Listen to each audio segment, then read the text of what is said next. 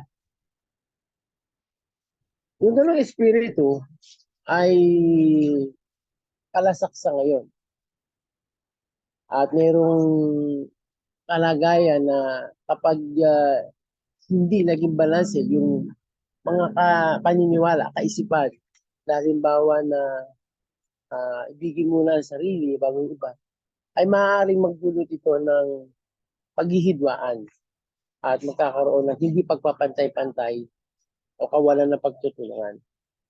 Ang ganung espiritu ay makikita natin ay taliwas sa isang katangian na itinampok ng Panginoon Hesus base dito sa ating binasa na sa kasulatan. Dahil alam natin na ang Panginoong Hesus ay malapit na patungo sa kanyang pagsasakripisyo, pag mahirap na kalagayan, ay hindi niya kinalimutan na pag-iwan ng isang mahalagang aral na dapat na isabuhay, tandaan, at ituro ng kanyang mga alagad. Isang katangian na gagabay para sila ay maging mabuting mga alagad. Sa kanyang pagpunta sa kanilang pagdaraos sa silid na ito para sa Paskwa patungo sa huling hapunan, ay meron siyang ginawa na dapat sana hindi siya ang gagawa. Gaya ng nabasa ay kanyang pinaglingkuran ng kanyang mga alagad. Yan, makikita natin sa larawan na kumuha siya ng tuwalya at palanggana, nilagyan ng tubig. At ito ay ginawa niya para hugasan ang paa ng kanyang mga alagad. Ilan ba ang mga alagad dito? Bueno, diyan ito pagdiriwang para ng Pasko, asahan natin na ang mga alagad dito ay 12, kasama dyan si Judas Iscariote. At sa layuning hugasan ng paa ng kanyang mga alagad. Ano kaya ang dahilan bakit ang Panginoon Jesus ang siyang kumilos para hugasan ng paa ng kanyang mga alagad? Ang isang maaaring dahilan, ito'y walang binaliliwanag ang Biblia na kung ano yung na ganito nga ang nangyari. Pero ang isang maaaring dahilan, ibig sabihin, pwedeng meron ding ibang dahilan. Kaya sinabi kong isang dahilan, ay baka yung tagapaglingkod o yung may-ari ng bahay ay wala doon o hindi presente sa lugar na ito. At yamang wala doon, ay sino maghuhugas ng paa? Pero ang tanong muna ko mga kapatid, bakit malaking issue yung paghuhugas ng paa noong panahon ito? Sa pagkakataong ito. Kung ating susuriin ang Biblia mga kapatid, ang paghuhugas ng paa noong panahon ng Biblia ay isang kaugalian na karaniwan na. Maging ito ay noong panahon ni Abraham. Lalo na pag may mga panauhi na darating sa kanilang tahanan, ay karaniwan ng binibigyan ng importansya na hugasan ng paa ng mga bisita o mga panauhin. Halimbawa, sa Genesis 18:4. Pakibasa nga, Sister Belen. Genesis 18:4.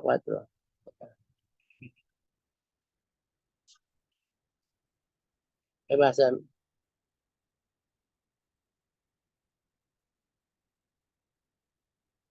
Ayan. 18:4. Tulot mong dalhan kayo rito ng kaunting tubig at maghugas kayo ng inyong mga paa at magpahinga kayo sa lilim ng kahoy. Okay. Pwede natin ipakita sa larawan. Ito yung nagkaroon si Abraham ng panauhin. Yun ay 3 lalaki. Yan. Yung makatulong sa atin yung visual aid na i-post natin. Na hindi niya pansin na yung tatlong iyan ay mga anghel pala na isinugo ng Diyos. Ano? Pero pansin natin, bagamat hindi niya iyan talagang talastas, pero maging katanggap-tanggap kay Abraham ang kanyang mga panauhin ito. At dito nga, yan, nangyari yung binasa na sabi dito ay sa 4 na yung dilhan sila ng tubig para maghugas kayo ng inyong mga paa. Yan. May mga pagkakataon na yung panauhin pala yung sila mismo yung naghuhugas ng paa. Yan. Meron naman pagkakataon na yung mismong tagapaglingkod ang naghugas ng paa. No? Isa pang halimbawa itong Unang Samuel, Kabanata 25. Pakibasa nga, Sister Lisa. Ayan. Unang Samuel, Kabanata 25, talatang 41. Ayan. Unang Samuel 25:41. At siya'y bumangon at nagpatirapa sa lupa at nagsabi, narito ang iyong lingkod ay isang aba upang maghugas ng mga paa ng mga lingkod ng aking Panginoon. Yan, ito kay Abigail, di ba, na doon ay naging asawa ni David. Kaya sabi dito ay yung binanggit diyan yung bilang tagapaglingkod, hugasan niya yung paa ng mga lingkod ng Panginoon. Kaya ilan lamang ito sa maraming mga pagtukoy sa Biblia. Maging sa unang siglong Kristiyano, sa unang Timoteo 5:1, 5:10 pala, mayroon isang halimbawa rin doon, na yung ganitong gawain ay karaniwan, yung paghuhugas ng paa. At yun naman ay hindi nakapagtataka dahil siyempre, karaniwan kung gusto mong maging maayos, maging isang bahay mo, hindi ka mapapasok doon ng isang kasamahan na may matinding alikabok sa paa. Kasi aasahan naman natin, noong unang mga panahon, talagang maalikabok ang dadaanan nila.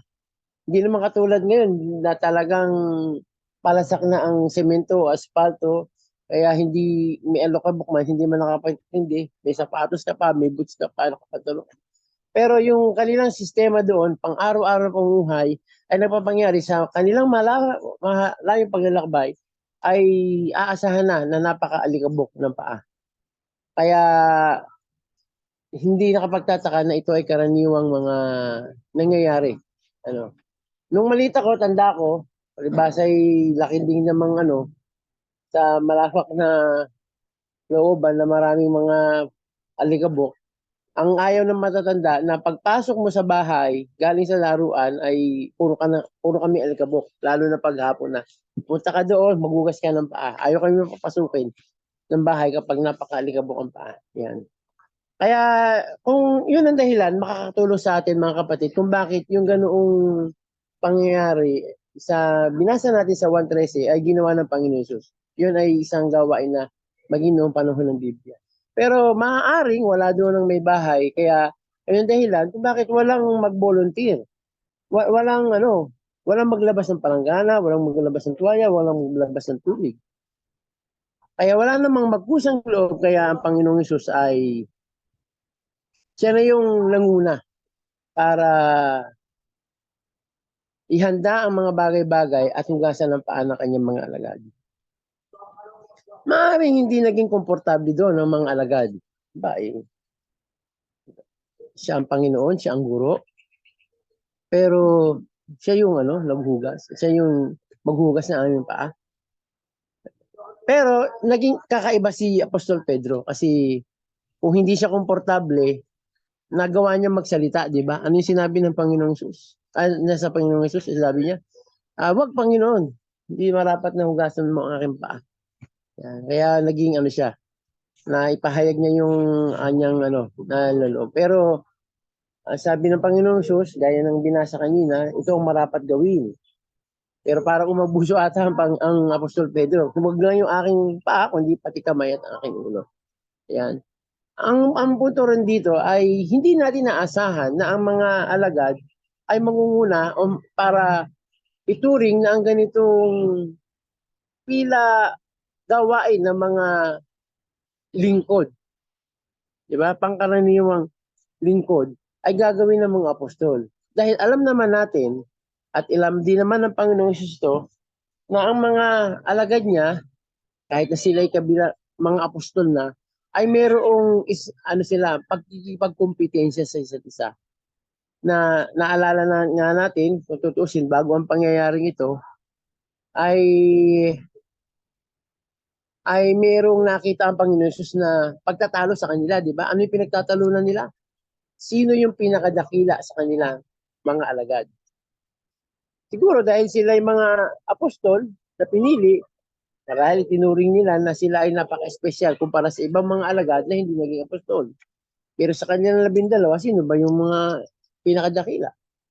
At gaya ng sabi ng isa pang ulat sa Biblia, di ba? Merong 2 apostol na ang gusto ay sila ay uupo doon sa kaliwa at sa kanan pagdating ng Panginoon sa kanyang kaharian. Gusto nila nasa hindi naman pinakamataas, doon sa mataas na posisyon.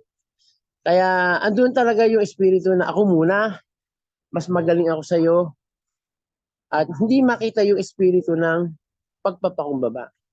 Kaya pag ganito ang nangyayari, asahan ba na may magkusa sa kanila na gumawa ng gawain ng isang lingkod, pangkaraniwang lingkod lamang? Mahirap mangyari. At kung tutusin, sa mga susunod na kabanata, hindi pa natatagalan, matapos banggitin ng pakita ng Panginoon Jesus ang kanyang ginawa, ay nagtalo-talo uli sila. Kaya pansinin natin na hindi agad mapatimo sa isipan ng mga apostol yung kahalagahan na iwasan nila yung espiritu ng pagmamataas, yung pagpapagaling niya sa isa. Pinakita doon na marami pa silang dapat na matutunan sa Panginoon Jesus. At kung hindi man nila ito matandaan ngayon, matatandaan nila ito sa mga susunod na panahon. Kaya ang Panginoong Hesus, nakita natin dito, dahil alam niya nga na mayroong ganoong ugali ang mga apostol niya, hindi na siya nagmamando. Hindi na siya nangulit, di ba? Hindi na siya yung, ikaw, kumuha ka ng ganito. Hindi na. Dahil nasabi niya na yung nasabi niya noon, di ba? Na sabi, kung gusto niyo maging dakila sa kaharian ng langit, magsitulad kayo sa batang ito. Sabi niya, yung kanyang sinabi ay uulitin niya lang. Pero alam niya na andun pa rin yung kanangin. Kaya imbis na utusan uli at paalalahanan sila, ang ginawa ng Panginoon Jesus ay siya na mismo. Pinakita niya ito sa gawa, sa isang halimbawa, sa isang magandang halimbawa. Pinangunahan niya yung magandang halimbawa ito. Kaya nga, follow the leader. Ngayon, ang ganito bang ginawa ng Panginoon Jesus ay para gawing yung ritual. Yung bang ginawa niya ito dahil taon-taon gawin niyo rin ito. Maghugasan kayo ng paa sa isa't isa. Kasi merong mga ganoong mga religious group, halimbawa, Vatican na lang, taon-taon meron silang ritual na seremonya na sa ganitong sa panahon bago ang kamatayan ng Panginoon Jesus ay hinuhugasan ng Papa yung mga paa ng mga obispo o mga ibang kaparian na mas mababa sa kanya. Yan. Hindi yun ang gustong palitawin dito ng Panginoon Jesus, mga kapatid. Kung ating isasaalang-alang yung punto dito sa ulitin lang natin sa talatang 14, sabi niya kung bakit niya ginawa ito. Kung ako nga na Panginoon at Guro ay naghugas na inyong mga paa, kayo naman ay mararapat ding maghugasan ng mga paa sa isa't isa. Halimbawa upang gawin naman ninyo ang ginawa ko sa inyo. Pero ano yung ibig sabihin? Yung ba yung maghugasan talaga ng paa? Kaya sa rugtong, katotohanan sinasabi ko sa inyo, ang alipin ay hindi dakila kaysa kanyang Panginoon. Kung nalalaman niyo, ni ang mga sinugo man ay dakila sa nagsugo sa kanya. Kaya ang higit pa sa paghuhugas ng paa ang kanyang ginawa. Dahil kung paano siya bilang isang guro na dapat siya ang pinaglilingkuran at sila yung aalipin, pero nagawa niyang gawin yung mababang uri na gawain. Hindi siya nahiya. Kaya kung ito ginawa ng Diyos, dapat ganun din naman ang maging halimbawa ng kanyang mga alagad. Na sila ay dapat magpakita ng halimbawa ng pagpapakumbaba. Pagpakita sila na hindi sila mag-astang dakila. Di ba? Na ikaw alipin ng Panginoon, pero wag mong isipin na ikaw ay dakila. Di ba? Yung ganun panalita, ibig sabihin ay idinidiin niya sa isip at puso ng kanyang mga alagad na sila ay magpakumbaba. Huwag isipin sila ay dakila dahil kayo alipin lang. Huwag kayong magmataas. Diba? At yun ang halimbawang ipinakita ng Panginoon Jesus na dapat tularan. At ang ganitong halimbawa ng Panginoon Jesus na paghuhugas ng paa bilang gawain ng isang tagapaglingkod ay isang maliit na bagay lang naging dahilan kung bakit hindi naging mahirap sa Panginoon Jesus na gawin pa yung mga mas mabibigat na mga bagay. Mas mabigat na mission niya kaysa sa paghuhugas na ng paa. At dahil sa kanyang pagpapakumbaba, nagawa niyang sumunod sa kanyang ama, si Jehovah, na sugo siya dito sa lupa. Mamuhay sa mga taong makasalanan.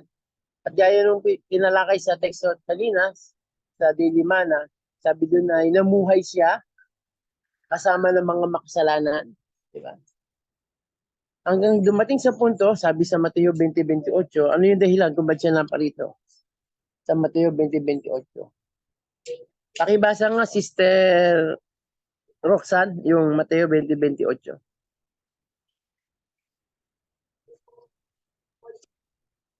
So English po yung Bible ko. Hindi po, kahit English. Just as the Son of Man did not come to be served, but to serve, and to give his life as a ransom for many. Okay, napakaliwan. Di ba lang English, wag lang Chinese, mga kapatid. Kaya dito, napakaliwanag, ang Panginoong Hesus, bagamat siya anak ng Diyos, pero siya yung maglilingkod sa tao.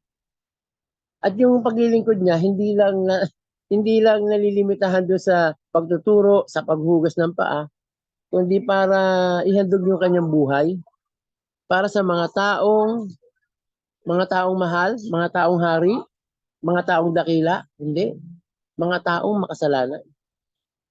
Kaya pansinin nyo, isa kang anak ng Diyos, pero magbibigay ka ng sobrang importansya sa mga taong masuwayin. Di ba? Napakahirap na trabaho nun, di ba? Napakahirap na gawin na, ay sila na nga ang matigas sa ulo, sila na nga ang ayaw sa atin. Ay yan ang ginusto nila. Eh bakit ko pa sila tutubusin? Di ba? Pero hindi, kahit na ito ay nasa mahirap na kalagayan, kahit na siya'y magdusa, pero ginawa niya ito. Dahil sa pag-ibig at yung katangian ng pag-ibig ay handa siyang magpakumbaba. Di ba? Isipin nyo halimbawa, isa kang anak ng manager. Meron kang binigyan ka ng mataas na posisyon. Presidente ka sa kumpanya. Tapos may problema sa sanitation ng kumpanya nyo. Sinugo ka nung general manager. Anak, may problema sa sanitation. Ikaw muna tumulong doon sa mga sa mga maintenance, sa mga janitor. Aba, ako. Anak ako ng may-ari o kaya ang ganda-ganda ng posisyon ko dito, yan ang tatrabahuin ko. Parang ganun lang, di ba? Mahirap yun sa karaniwang katangian ng taong hindi perpekto. na pagpakita ng ganoong pagtanggap, di ba? Kaya parang ganoon kasi ang ginawa ng Panginoong Hesus na sa kabila ng siya ay anak ng ating makalangit na Ama, pero ginawa niya ito dahilan sa kabutihan ng sangkatauhan. Siya ay nagpakumbaba. Kaya paano natin matutularan ang Panginoong Hesus sa ganitong ganitong halimbawa na ipinakita niya noong sandali bago nila ipagdiwang yung sa huling hapunan. Paano natin matutularan? Una, matutularan siya para ipakita natin yung katangian ng pagpapakumbaba. Paano natin napapakita yung pagpapakumbaba? Isang halimbawa itong magandang payo ni Apostol Pablo sa Filipos 2. Yan, tama. Filipos 2 hanggang 4. Pakisubaybayan nyo, mga kapatid. Babasahin ni Sister Jelay. Filipos 2 hanggang 4. Ay lubusin ninyo ang aking katuwaan upang kayo'y magkaisa ng pag-iisip, magtaglay ng isa ring pag-ibig, na magkaisa ng akala, isa lamang at isa lamang pag-iisip. Na huwag ninyong gawin ang anuman na pamamagitan ng pagkakampi-kampi o sa pamamagitan ng pagpapalalo, kundi sa kababaan ng pag-iisip na ipalagay ng bawat isa ang iba na lalong mabuti kaysa kanyang sarili. Huwag tingnan ng bawat isa sa inyo ang sa kanyang sarili, kundi ang bawat isa naman ay sa iba't iba. Okay. Pwede kayong magkomento rito sa magandang sinabi ni Apostol Pablo. Di ba? Napakaliwanag na yung payo niya sa mga Kristiyano sa Filipos. Di ba? Ang sabi dito tinampok niya na itaguyod yung kababaan ng pag-iisip. Anong kaakibat ng kababaan ng pag-iisip? Huwag tingnan ang bawat isa sa inyo ang kanyang sarili, kundi isipin din naman niya yung iba. Di ba? Napakaganda, di ba? Ito yung isang halimbawa na doon ay para bang hindi pangkaraniwan sa ngayon, di ba? Gaya ng sabi nga sa huling araw, ang tao ay magiging pasarili. Di ba? Hindi gagawa ng mabuti. Makikita natin to sa araw-araw na pamumuhay na nagiging karaniwan na yung ako nga muna, di ba? Gaya ng sinabi natin kanina. Di ba mahirapan ka, basta ako, nasa safe na. Yan, di ba? Isang halimbawa lang mga kapatid. Sa jeep, di ba? Sa jeep. Di ba? Saan gustong karaniwang umupo ng mga tao? Kahit maraming dala. Kahit meron siyang pinamiling kahon-kahon. Saan niya gusto umupo? Kahit ang bababaan niya doon na sa dulo ng ruta. Bungad. Sister Lisa? Ano sabi mo, Sister Lisa? Ikaw ba yun? Sa bungad po. Sister Roxanne ba yun? Sa bunga, di ba? Ngayon, kung iisipin niya lang yung kanyang sarili, dito ako kasi doon sa dulo, ang hirap-hirap, ang dami kong dala. Di ba? Kahit luwag pa yung jeep. Pero nakikita naman niya, hirap na hirap yung mga dadaan. Di ba?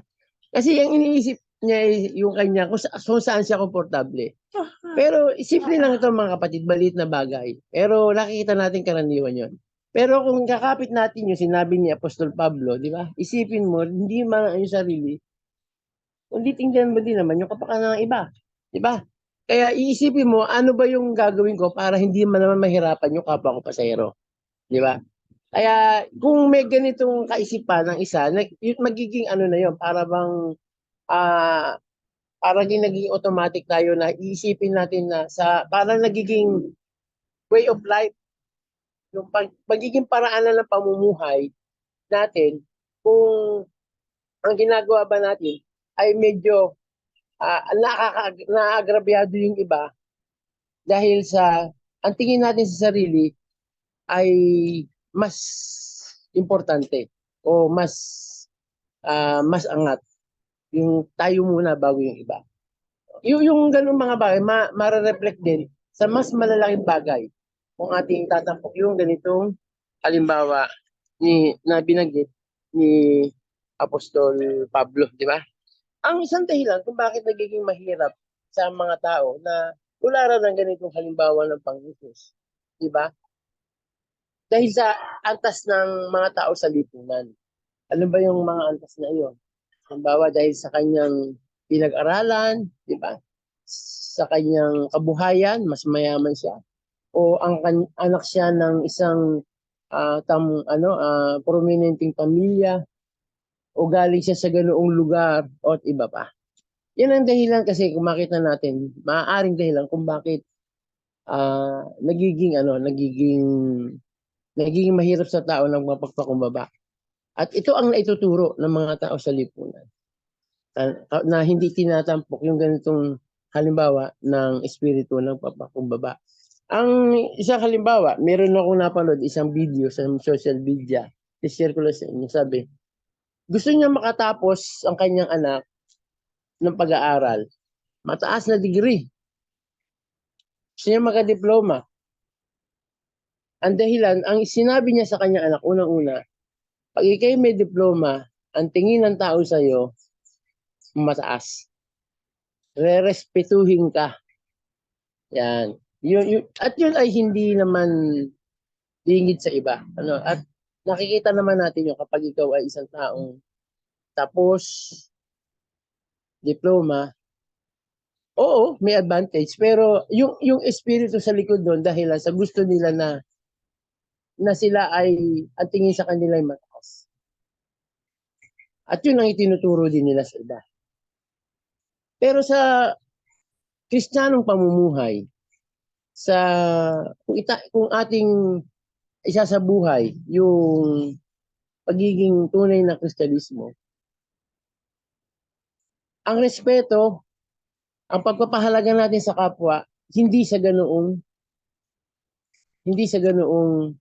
katayuan. Oo, maaaring ang isa dahil nagamit niya yun ay dapat bigyan ng komendasyon, di ba? Pero ang pagrespeto sa tao ay hindi sa kung siya natapos o wala. Dahil ang Diyos hindi tumitingin doon. Ang halimbawa na lang, ang Panginoong Hesus, di ba? Isa lang pangkaraniwang karpintero, maluwagi. Pero siya yung pinakadakilang tao na may nagawa dito sa lupa para sa sangkatauhan. Kaya yung ganong espiritu, sana hindi natin mangibabaw sa ating isipan na titingin tayo sa pinag-aralan, kahit na siya ay mayaman o saan man pinanggalingan. Hindi dapat ganun ang maging katangian. Kundi sabi sa gawa, tularan natin ng Diyos na sa gawa 34:35 ang kontrol ay kung sino yung gumaganawa ng katwiran, ito yung kalugod-lugod sa Diyos. Di ba? Napakaganda ng di ba? Napakagandang halimbawa na doon magiging pantay-pantay ang tao. Ano man ang ating katayuan. Basta ikay nasa katwiran, tatanggapin tayo ng Diyos. Ganun, sana ganun din ang ating maging itampok sa atin. Kaya isang halimbawa ito para maitampok natin yung espiritu ng pagpapakumbaba. Huwag natin ituring na nakakahigit tayo sa iba, kundi ituring din naman natin ng iba. Nakahigit sa atin. Yan, huwag tayo yung espiritu ng narcissist. Alam niyo ba si narcissist? Nabagit natin kanina. Masyado niyang minahal yung kanyang sarili, yung sa alamat, sa yung tao, lalaki, na nakita niya yung kanyang sarili sa tubig, nagandahan siya sa kanyang sarili, sinamba niya ang kanyang sarili, Hindi na siya umalis doon sa tubig ng tubig dahil gusto niya makita lagi ang kanyang sarili. Siya na yung pinakamagaling. Kaya hindi ganun yung espiritu na tinatampok dito sa Pilipos 2:2 hanggang 4. Kaya pahalagahan natin din naman ito at kung gayon ay malililang natin ang kaisipan ng pagpakumbaba. Tandaan natin na hindi ito likas ma, na mapapalitaw ng isang tao. Tandaan natin na tayo ay mayroong kahinaan, kasalanan, minanang kasalanan. Kaya hindi ito madali o otomatiko na may tatampok. Napakahalaga na yung isang punto para malinang natin dito ay yung tayo manalangin. Bakit? Pagkat ang panalangin ay tutulong sa atin na linangin yung mga bunga ng Espiritu. Di ba siyam yun? Ang bunga ng Espiritu ay siyam. Kasama na dyan unang-una yung pag-ibig. Yan. At ang katangian ng pag-ibig, kasama na dyan yung pagpapakita ng pagpapakumbaba. Isa pang paraan para mapakita natin malinang natin ang espiritu ng pagpapakumbaba ay tandaan natin na tayo ay konektado sa isa't isa. Yan, kaya ibig sabihin, konektado, hindi natin dapat isipin na tayo lagi na lang yung lamang o pinaglilingkuran. Kasi gaya nung natalakay nga natin, tayo ay kapwa mga Kristiyano, pero tayo ay nasa isang katawan, di ba? Sa unang Korinto 12:20 yung mga kapatid. Tayo konektado tayo sa isa't isa. Kaya nang nabanggit na rin natin kanina na kahit anong parte ng ating katawan, hindi natin gusto na ito ay isakripisyo o mawala. Lahat ng parte ng ating katawan ay binibigyan natin ng pagpapahalaga. Yan, kabilang sa isang katawan ni Kristo.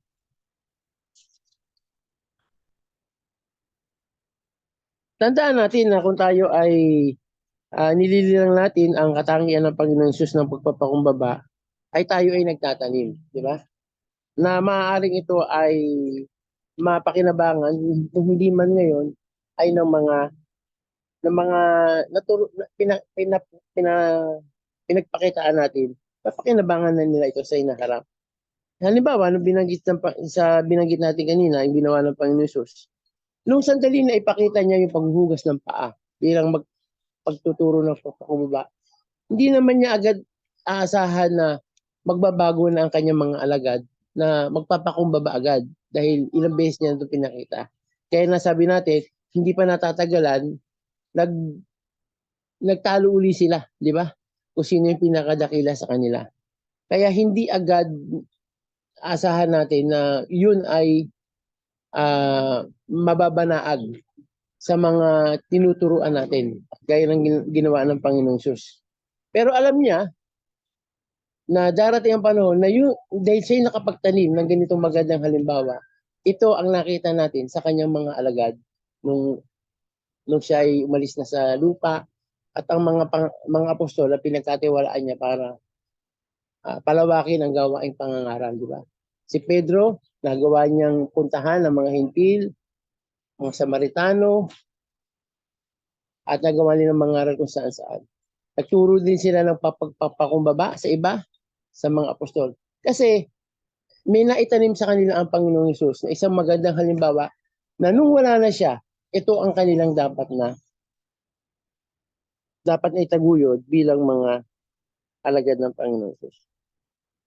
Kaya ang pagpapakumbaba na pinakita ng Panginoong Hesus ay isang katangian na tutulong, kung ating itataguyod ay tutulong para magkaroon tayo ng mabuting kaugnayan sa iba. Mabuting resulta. Wala namang sigurong nagtalo dahil nagpakumbaba ang bawat isa, di ba? Kundi lagi itong nauuwi sa magandang ugnayan. Yun ay isang katangian na magandang itaguyod, kaya ipinakita ng Panginoong Hesus. Kaya gaya ng pinakita ng Panginoong Hesus, ano yung gantimpala sa kanya? Dahil siya ay nagpakita ng ganitong katangian yung pagpapakumbaba. Kasi natin dito sa Hebreo 12:2, mga kapatid. Kabanata 12 ng Hebreo. Sabi dito, namasdan natin si Jesus na gumawa at sumakdal ng ating pananampalataya. Na siya dahil sa kagalakang inilagay sa harap niya ay nagtiis ng krus, walang bahala ang kahihiyan at umupo sa kanan ng nakulukan ng Diyos. Di ba, ano yung sinabi dito na handa niyang harapin yung kahihiyan. Baliwala sa kanyang kahihiyan. Nagtiis siya ng kahirapan. Diba? Sa ibang salita, nagpakumbaba siya. Kasi hindi mo handang harapin yung kahihiyan, di ba? Kung hindi ka magpapakumbaba. Kung lagi mong igigit na ganito ka. Hindi niya magagawang harapin yung kahihiyan o danasin. Pero sa kabila ng kanyang naranasan ito, siya ay nagpakumbaba. Ang gantimpala ay siya ay naging umupo sa kanan ng luklukan ng Diyos. Kaya dahil sa pagpakumbaba niya, itinaas naman siya. Di ba? Sa madaling salita. Kaya aasahan din naman natin na ganun ang mangyayari sa mga maglilinang ng ganitong halimbawa ng Panginoon Jesus. Kaya dahilan sa alam niya na mayroong mabuting resulta ang nagpapakita ng pagpakumbaba, hindi na kapagtataka kung bakit sinabi niya sa kanyang alagad na yung sa huling binasa natin sa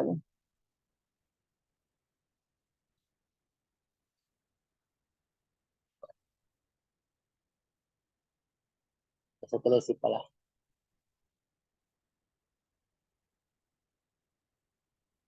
Nawawala ako.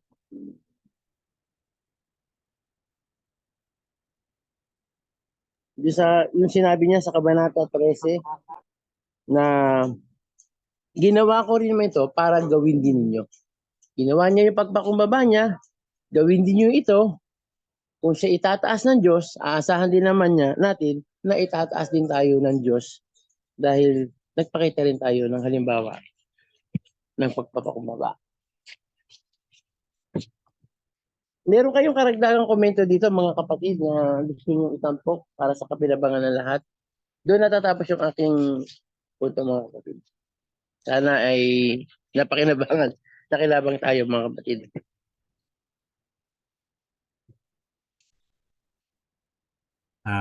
Brother Roel, Sige. tapos na po. Apa. Yun ang pong Ayun. kabuuan. Ayun, no? So, napakaganda ng tinlalakay ni Brother Roel, no? Talagang maraming mga punto na nagpapatibay sa atin bilang isang lingkod ng Panginoon Hesus. Unang-una nga, gustong ipamulat ng Panginoon Hesus doon sa kanyang mga apostol kung papaano yung espiritu na ito, yung paglilingkod o pagsisilbi, no? O pangalawa yung pagpapakumbaba, yung papaano dapat yung mga espiritu na ito na maging taglayin ng bawat isang tagapaglingkod niya o apostol niya. Pangatlo yung sasakripisyo, no? Yung ginawa ng Panginoon Hesus, at yung pang-apat ay yung pag-ibig. Bagamat noong time na yon hindi nga naunawaan ng mga apostol kung ano yung gustong ipamulat ng Panginoon Hesus. No, pero tama yung binanggit ni Brother Will, nagkaroon pa sila ng pagtatalo-talo. Kasi baka iniisip ni Pedro na siya yung mas dakila kasi huhugasan siya ng paan yung Panginoon Hesus. Bagamat pinipigilan niya ang Panginoon Hesus. No? At maramang baka iniisip din ng mga apostol na yun, nandoon sa mga katabi nila. Baka itong si Pedro bakit huhugasan ng Panginoon Hesus, di ba? Parang maaaring ganun yung naging kaisipan, ano. Kaya nagkaroon ng pagtatalo-talo na mas dakila siguro si Pedro kasi siya ang gustong hugasan ng pan. Pero ano yung punto na pinaikita doon ng Panginoon Jesus? Tama yung binanggit ni Brother Will na yung 4 na punto na yun, yung gusto niyang ipakita, ipamulat sa kaisipan ng mga kanyang lingkod yung magsilbi, yung mag ah, magsilbi, magpakumbaba, magsakripisyo at yung pag-ibig, no. Gaya nga nung binanggit nga dito ah, ni Brother Will yung tungkol dito sa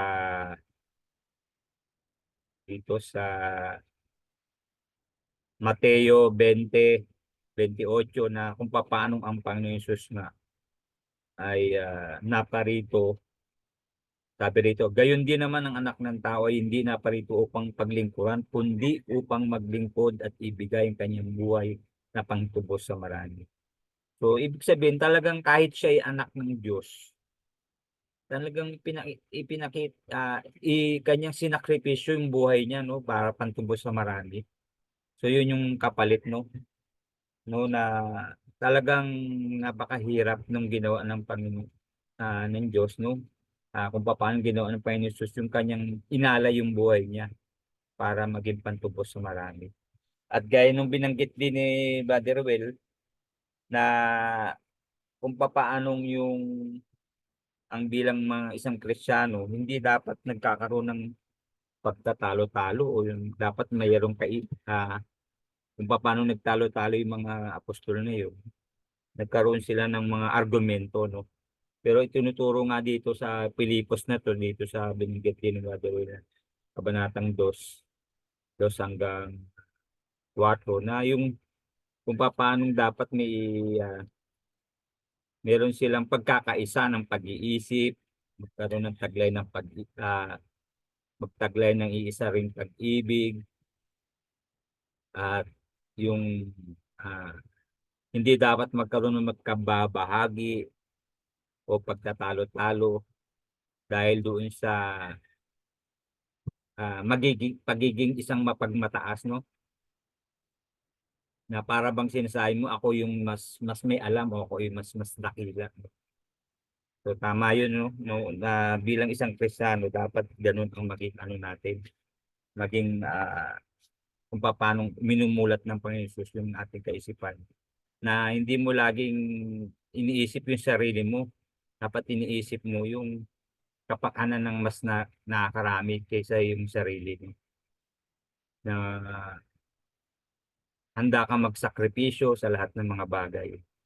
Kaya napakaganda nitong tinalakay ni Brother Will na napakamaraming punto na dapat ipakita ng isang kapatiran na ng paglingkod sa isang Kakristiyano. Gaya na rin nung nabanggit ko kanina na sa ating lilima na rin, may mga punto-punto kasi minsan na ganun ang nangyayari. Na may mga kanya-kanyang kaunawaan, ano. Pero ang ganda nito na tinuturo dito sa atin na tinalakay ni Brother Will, talagang na pagpapakita ng handang maglingkod, handang magpakumbaba, magsakripisyo at ipagkita yung totoong pag-ibig. Talagang napakaganda nito, Brother Will, ng tinalakay nito. Tinuturuan tayo sa mga bawat punto rito na hindi mo isipin lagi yung hirap mo, yung sakripisyo mo, o ano pa man. Kundi ito talagang ginawa mo para maging isang lingkod ng Diyos. Yun. Kaya ganun din yung ginawa ng Panginoon Jesus, talagang sobra-sobra pa doon sa mga ginawa na yun. Dahil yung mismong buhay niya, ibinigay niya para sa atin. So, yun, itinuturuan tayo dito, minumulat yung kaisipan natin. Gaya din na nabanggit mo, na yung tungkol sa isang tinuturo ng mga magulang sa ilang mga anak, minsan yung kapag anak ay nakapagtapos para ikaw ay respetuhin o maging mataas ang tingin sa iyo. So, tama yung binanggit nyo na yun sa isang punto, no? Na para mag-gain ka ng respect o kilalanin ka sa isang lipunan bilang isang nakatapos at may narating na ano. Pero sa kabilang punto, sa bilang isang Kristiyano, kabaliktaran iyon yung tinuturo sa atin. Yung tinuturo sa atin yung pagpapakumbaba, yung ah, hindi dapat sa ganung paraan para tayo ay makakuha ng respeto. Kasi ang alam ko ang isang respeto ay itinatanim yan para ikaw ay respetuhin. Ikaw mismo ang nagpapakita, no? So naalala ko yung dalawang punto na ano, yung iba yung mentalidad ng boss tsaka ng leader. Iba ang boss, laging iniisip niya ako yung boss eh. It point point utos utos utos. Yun yung mentalidad niya lagi. At ako ang masusunod. Boss me. Oh, Leader yun. we. Yun. 'Di ba sabi nga, 'di ba ang tignan niyo yung kamay niya, naka-point yung isang daliri niya sa iyo, pero hindi niya nakikita yung tatlong daliri pala nakaharap sa kanya. So yun yung punto doon. So ngayon ang punto dito yung boss mahilig mag-utos, magturo, ganito. Siya yung mas masusunod, siya yung boss. Pero yung leader, if merong kaibahang definition doon sa boss. Kasi ang leader gumagawa kasama yung buong tropa o yung team. At inaalam niya kung ano yung problema at nakikita niya kung ano yung problema ng kanyang tao. Yun ang leader na sumusunod sa kanya. Gaya nung naalala ko nung itong dating nandoon ako sa isang trabaho ko ng isang professional security, sabi ko, naalala ko. Yung mismong mga dati kong tao, kahit hindi nila ako nakikita, pag nakita ko sila, dumalaw ako sa kanila, napadaan ako, nakikilala nila ako. Kasi merong silang sinasabi sa akin na, sir, ayaw ko si ganito, pero ayaw kong hindi nakwento ko lang to, no? Kasi ibig sabihin yung sinasabi nila, sir, ba't ganito, pero pag ikaw yung kaharap namin, iba yung ano mo. Yung punto doon, yung ibig sabihin, pag may natanim ka doon sa tao, yun yung nakikita nila na merong respeto sa iyo. Merong, kahit malayo ka na, matagal kang hindi nakita, pero nirespeto kasi nasaluduhan ka pa rin. Nandoon yung punto na yun. Kaya iba talaga yung leader doon sa boss o yung nagkaakalang bilang isang boss o leader. Pero sa kabilang punto, mali yung pamamaraan. So, kaya napakaganda nung tinalakay ni Brother Will at marami tayong natutunan doon sa mga punto na yun na pagpapakumbaba ang totoong mensahe na pinakita ng Panginoon Jesus, yung pag-ibig, pagsakripisyo at paglilingkod, no? So, hindi ibig sabihin na hindi natin magiginto kung wala tayo ng ganung katangian, yung mga bagay na yun. Kaya maraming salamat, Brother Will, at napakaganda ng iyong tinalakay. At meron pa kayong gustong sabihin, Brother Will, bago tayo Sara? Yun nga, salamat sa inyong yung hindi ko lang nabanggitin yung ang kahalagahan ng paghanga natin sa tao, hindi dun sa antas niya sa lipunan. Yung hangaan natin, hindi nangangahulugan ng isa may diploma, mayaman o galing ka. Hindi nangangahulugan niya na magiging maayos ang pamilya mo, hindi nangangahulugan na magiging mabuti kang tao, hindi nangangahulugan na magiging may katapatan ka. Kahit tayo ay mahirap, mayaman, may diploma o wala, kung tayo ay may delikadesa, may katapatan, may katatagan, maayos ang pamilya natin, mas hahangaan natin ang mga taong yun. Kaya yun ang, para sa akin, yun ang binibigyan ko ng importansya sa akin. Kaya hindi natin dapat taguyod na pag ganun dapat as ang tingin natin. Kundi yung kabaliktaran noon para magkaroon ng mabuti ugnayan. Yun lang po. Saka kapatid, bago ko malimutan, may Meron kasi akong kausap noon, mga nakaraang linggo, bago tayo magtapos. Naanyayahan ko magpahayag sa atin. Pwede kaya natin anyayahan? Sige po, Brother Will, kasamahan din natin sa ano siya. Ano siya, sa JW siya, pero ano siya, ano siya tawag dito? May mga kaibigan siyang Bible student sa Mindanao. Taga Mindanao to. Oo. Tapos nagbabasa siya ng mga aklat ni Brother Russell. At saka yung kay Brother Eric Wilson, nakikipag-ano rin siya doon, nakikipag-ugnayan. Pero ano siya, active na JW, pero hindi nangangahulugan na ano. Kasi ang payo sa kanya ni Brother Eric, wag ka munang magpa-tiwalag kasi magiging, kung hindi ka handa, wag. Sabi niya. Pero ano siya, sabi ko kung gusto, pwede ka magpahayag sa amin. Kasi natuwa siya nung nalaman niya na nag-meeting tayo. Sabi niya, sige, pwede. Huwag niyo lang ako ipakita sa inyo, sabi niya. Sabi ko sa kanya, kung pwedeng anyayahan siya. Yun, pagpapaalam ko sa iyo. Ano yung Brother Will, i-invite nyo siya na Na dadalo sa magkaroon ng pahayag, magpahayag siya. Mag-talk. Parang ganoon. Oo. Kung okay sa atin, sa iyo. Tawag mo na yun. Sasabihin ko sa inyo, Brother Will, kasi magkukonsulta muna ako, no? Ayoko muna sumagot agad ngayon. Kasi gaya nga nung ano, 'di ba? Kasi baka baka magkaroon ng komplikado doon sa kanya, magiging bagay doon sa ating pag-aaral. Baka ayoko munang ano, kaya kung ano, pwede mag-usap tayong dalawa po muna. Oo, hindi, inaano ko lang, baka, Oo. para may handa mo rin kung ano. Oo. Sige. Para alam natin kung ano, kukonsulta muna ako sa ibang kasama natin na kapatiran din.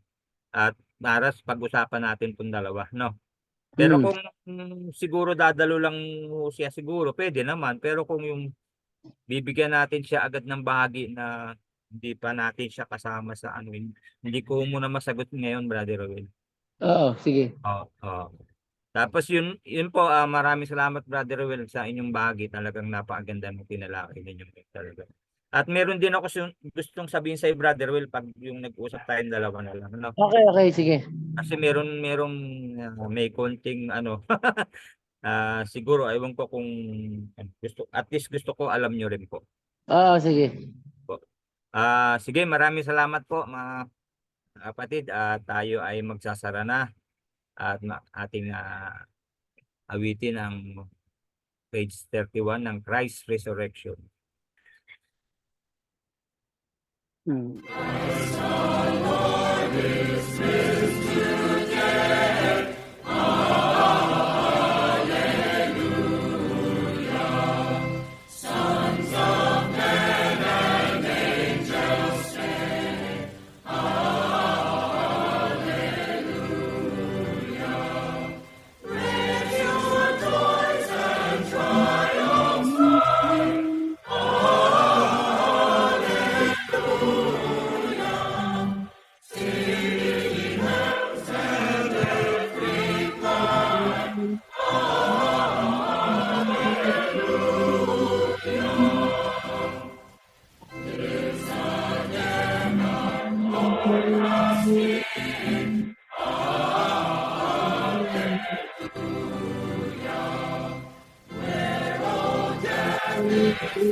Sige, manalangin tayo mga kapatid. Soberano sa sinupok. Diyos ni Jehovah, sa pangalan ng Panginoon Jesus, kami po nagsusumamo at malapit sa inyo. Sa araw nito, marami pong salamat sa aming pag-aaral na maraming magandang punto na nakikita sa aming pag-aaral kung paano tinuturuan na maglingkod, magpakumbaba at magsakripisyo at kung paano pag-ibig ay dapat ay mangibabaw at huwag magkaroon ng pagkabahagi o pagkatampi o pagkakaroon ng isang kaisipan sa halip ay magkaisa sa kung ano dapat